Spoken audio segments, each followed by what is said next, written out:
દોસ્તો તમે આઈપીએલ માં મોટી મોટી અને લાંબી લાંબી સિક્સરો તો જરૂર જોયેલી જ હશે, પરંતુ શું તમને એ ખબર છે કે આઈપીએલ ના ઇતિહાસની આજ સુધીની સૌથી લાંબામાં લાંબી સિક્સર કઈ છે? એટલે કે આઈપીએલ માં સૌથી લાંબામાં લાંબી સિક્સર કોણે મારી છે?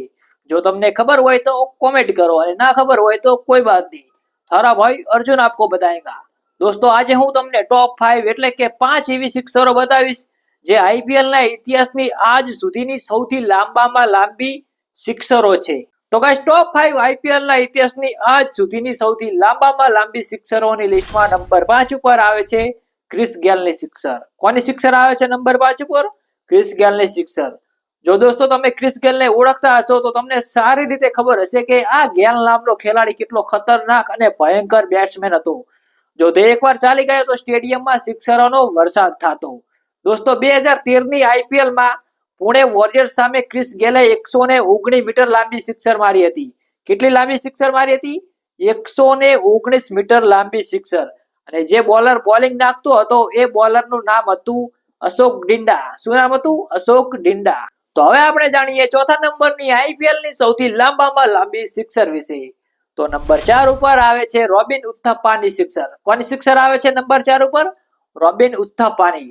દોસ્તો આ ખેલાડી આપણા ભારત દેશનો જ હતો અને 2010 ની સાલમાં આ રોબિન ઉથપ્પા આરસીબી ની ટીમમાં હતો અને એ વખતે આ રોબિન ઉથપ્પાએ મુંબઈ ઇન્ડિયન્સની ટીમ સામે 2010 ની સાલમાં 120 મીટર લાંબી સિક્સર મારી હતી। કેટલી લાંબી? 120 મીટર લાંબી। અને જે બોલર બોલિંગ નાખતો હતો એ બોલરનું નામ હતું ડ્વેન બ્રાવો। તો હવે આપણે જાણીએ ત્રીજા નંબરની આઈપીએલ ના ઇતિહાસની સૌથી લાંબામાં લાંબી સિક્સર વિશે। તો નંબર 3 ઉપર આવે છે એડમ ગિલક્રિસ્ટની સિક્સર। કોની સિક્સર આવે છે નંબર 3 ઉપર? એડમ ગિલક્રિસ્ટની। દોસ્તો આ ખેલાડી ઓસ્ટ્રેલિયાનો હતો અને આ એક ખતરનાક બેટ્સમેન હતો એ સમયનો।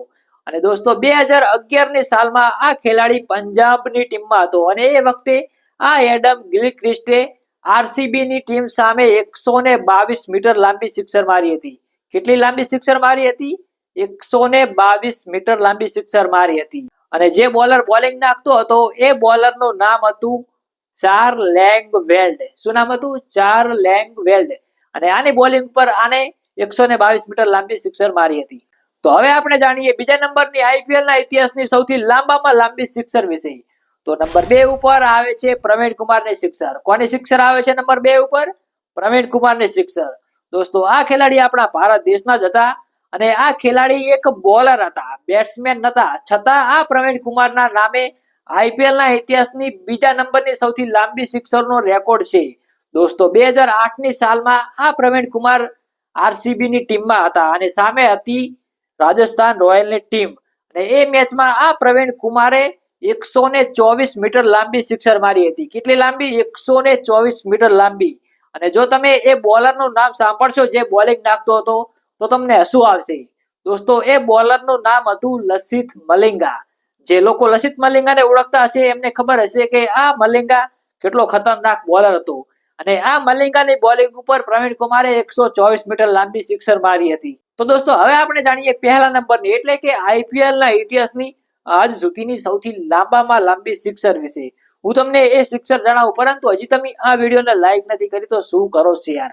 આટલી બધી કંજૂસી કરીને ચોકણ જાશો?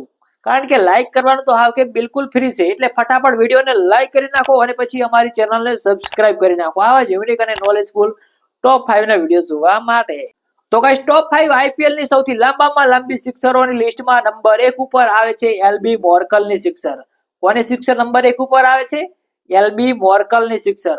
દોસ્તો 2008 ની સાલમાં આ એલબી મોર્કલ સીએસકે એટલે કે ચેન્નઈ સુપર કિંગની ટીમમાં હતો અને સામેની ટીમ હતી ડેકન ચાર્જર્સ। અમુક લોકોને ખબર નહીં હોય કે આ ડેકન ચાર્જર્સ નામની ટીમ પણ હતી, પરંતુ દોસ્તો 2008 માં આ નામની ટીમ હતી અને એ વખતે આ એલબી મોર્કલે 125 મીટર લાંબી સિક્સર મારી હતી। કેટલી લાંબી? 125 મીટર લાંબી। અને જે બોલર બોલિંગ નાખતો હતો એ બોલરનું નામ હતું પ્રજ્ઞાન ઓઝા। આની બોલિંગ ઉપર એલબી મોર્કલે 125 મીટર લાંબી સિક્સર મારી હતી અને રેકોર્ડ બનાવ્યો હતો આઈપીએલ ની સૌથી લાંબી સિક્સરનો। તો ગાઈસ આટલા સુધી વિડીયો જોઈ રહ્યા છો તો સૌથી પહેલા તો થેન્ક યુ સો મચ। અને તમારી આઈપીએલ ની સૌથી ફેવરેટ ટીમ કઈ છે એ ટીમનું નામ કોમેન્ટ કરજો, ઓકે? અને નેક્સ્ટ તમારે કયા ટોપિક પર વિડીયો જોવો છે એ પણ કોમેન્ટ કરી શકો છો।